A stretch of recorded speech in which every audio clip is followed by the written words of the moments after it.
You heard already in Fabian's wonderful lecture this morning that voice synthesis in the early ages has everything to do with organ pipes. And that's of course quite natural because we have our lungs, we have our throat, and we have the shape of our mouth. And in fact, that's exactly what a specific type of organ pipes characterizes as well. So there's in fact no way around the organ if you talk about constructing new sounds. Hannah asked me to say something about the specific organ stop called Vox Humana. And for those who don't know what a stop is in organs, you have to imagine that all these large knobs to the sides of the manuals in organs are called stops. And when I open one of these, I have access to a row of pipes of the same tone color. So that's to say, if I open the stop Vox Humana on the manual, which is about 50 keys, are 50 pipes available. So every stop has then that amount of pipes. So imagine the organ in the back of you has 45 stops, then you can do the math and, see that the organ has about 2,500 pipes inside. I stress this because that means that a Vox Humana or any stop in the organ is not just one instrument, but in fact a set of 50. That's for starters. And that's why I decided to add a little something to this slide behind me, namely this. That's in fact the point of my entire lecture, so there you are.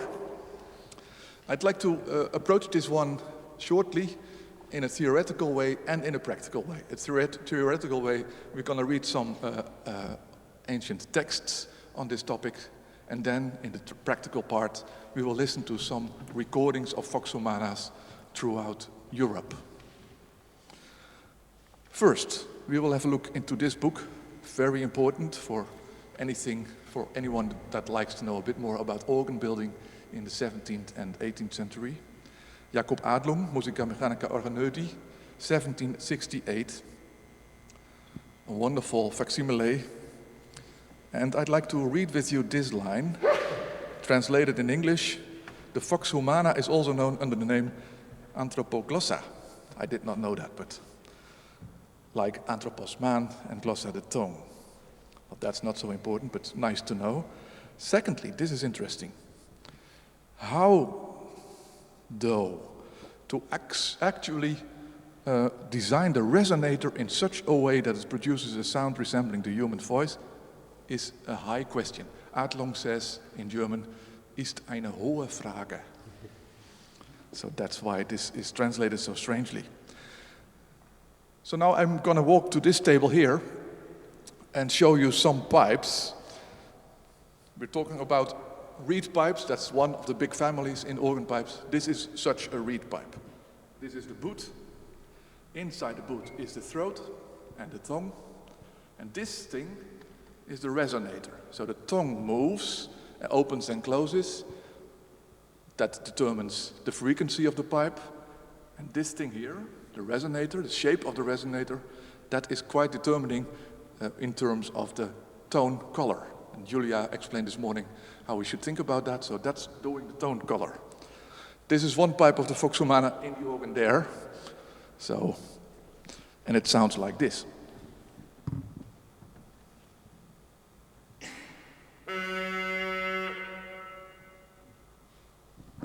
And the highest pipe of the same row is this little one here, and you see the lid is opened in order to get the right sound.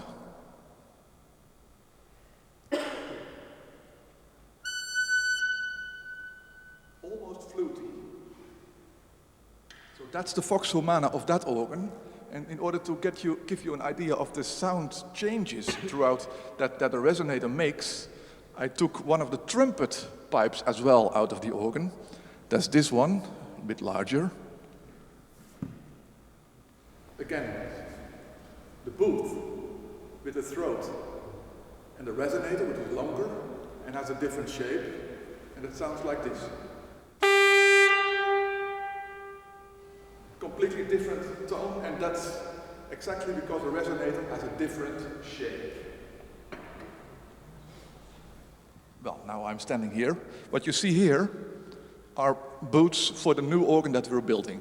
I just told you about that, and I can put this apart, and in the break you may have a look at it in order to understand how it works. Just a minute.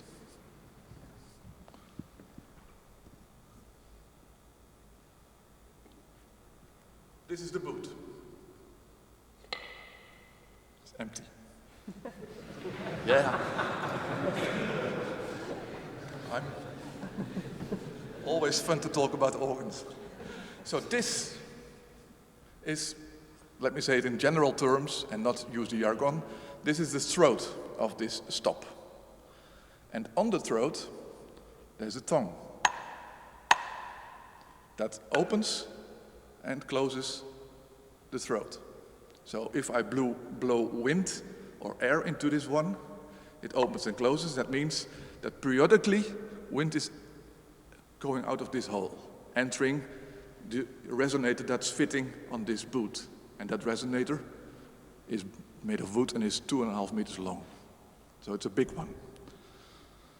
The length of the tongue determines the pitch of the pipe. So if I move this thing, if I hit this with a hammer and put it down like that, the part of the tongue that can move is smaller and the frequency is higher. So if I pull this out, I can just deconstruct it. This is the tongue, just a piece of messing.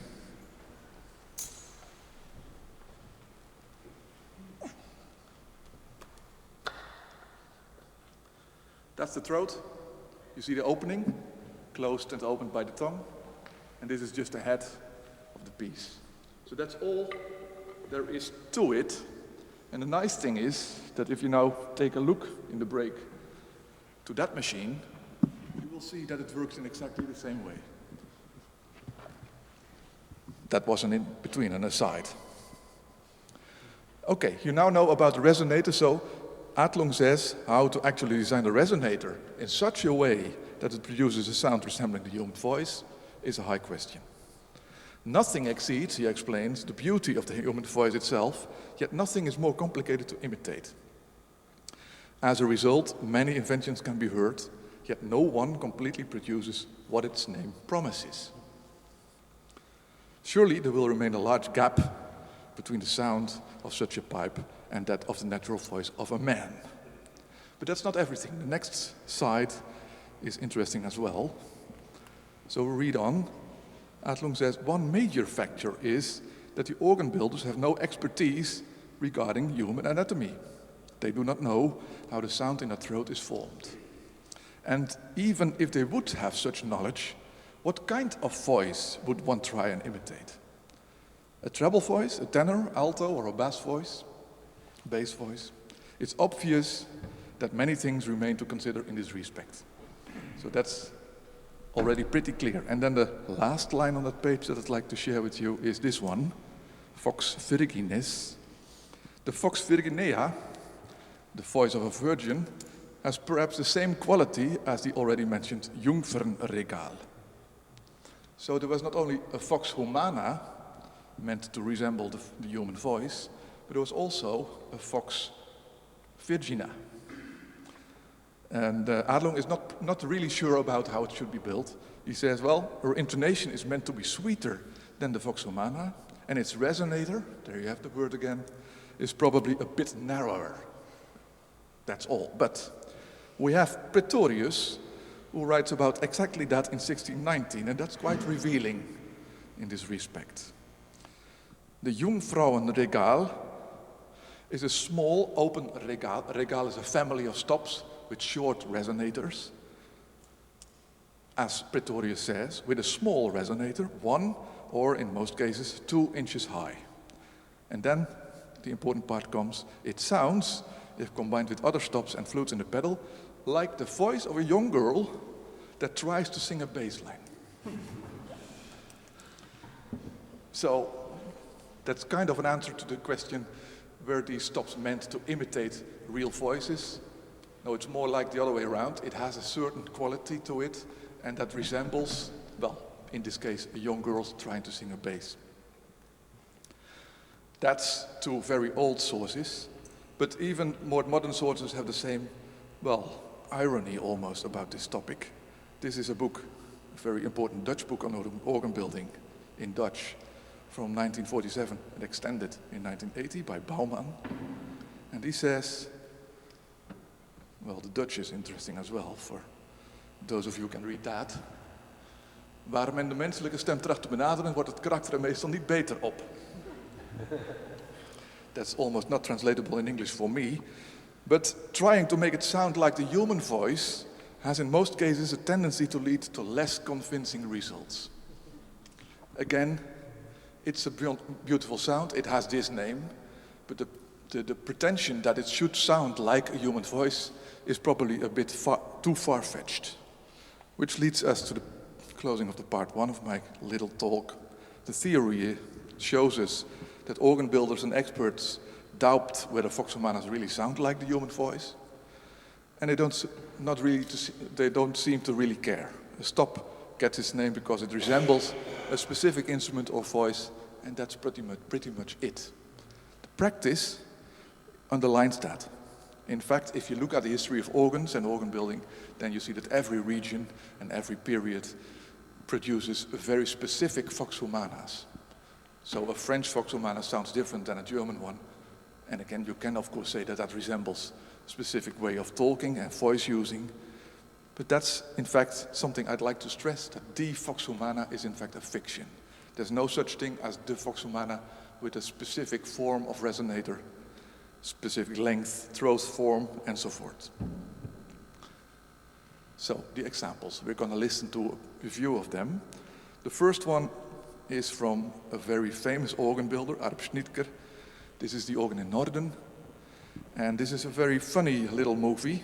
The organist of this organ put it on YouTube and presents all the stops of his organ. And the nice thing about this film is it's not just the Vox Humana that he pays attention to, but comparable stops as well. So he starts with a regal in a part of the organ and a dulcian, and those stops resemble the Vox Humana quite a bit. So he starts with regal and dulcian, and then he goes on to the Vox Humana. Let's listen.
This example is very clear about how to use a Vox Humana. In most cases, you combine it with a thicker stop so that it gets a bit of a basis. Second example, Kampen, in a city in the Netherlands. A huge organ, as you see. And this is a little walk through the organ.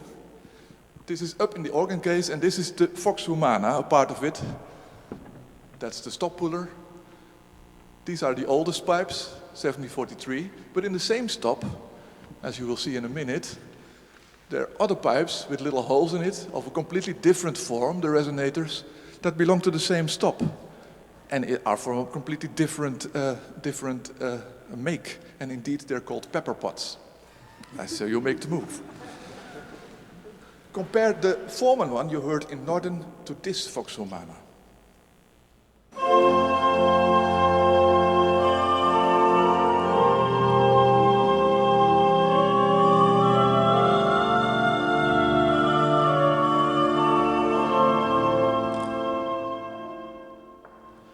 So again, a stop is combined with it, and as in Norden, in the final example, the so-called tremulant, which gives the air in the organ pipe a bit of a movement, so that the Vox Humana starts to sing with a kind of vibrato. That's specifically meant this way. Example 3. This is the organ in Philadelphia, the Wanamaker store. It's still being enlarged, and the funny thing about this one is that they think that the Vox Humana is such an important stop in organs that they have 10 of them. Not just one, but 10 in a specific room. That's the picture. I won't show you this one. And then from example 3 to example 5, I will play for you at the end of this little talk on the Vox Humana, on that organ. A little piece by Crepes, only 1 minute. And while I walk upstairs, I show you example 4, which is very interesting. That's in Mouzon, in France. And there you already can see that Vox Humanas have a different sound in every region and every time. These French ones sound much more nasal, like perhaps the French language itself. Well, no offense, of course. Jan de Mol plays a piece by Beauvalet, who was organist of the Notre Dame. So the typical thing about classical French music, as we call it, the 18th century, is that composers composed pieces specific for stops. So this is a solo for Vox Humana, specifically intended to sound this way. Okay, so that's my talk so far. I'm leaving you listening to this wonderful Vox Humana in Mouzon. Walk upstairs and play the Crepes for you on the Vox Humana of that organ. And well, you have seen some of the pipes of that, so those will not sound in my music. And in fact, I made a mistake. I need them, in fact, but well, you listen through that. The thing is that this organ has been built, inspired by the French organ builder Aristide Cavrier-Coll. And you already saw in the text by Baumann that Vox Humanas should have a double cone, that is to say, a resonator that goes like that and then closes again. But you've already seen that's not always the case, by far. The Vox Humana here is completely different. It has been, well, developed in such a way that it fits the sound of these huge symphonic organs instead of these baroque, clearly sounding ensembles. Since I am the chair this afternoon, I will run back afterwards and introduce the next speaker to you then.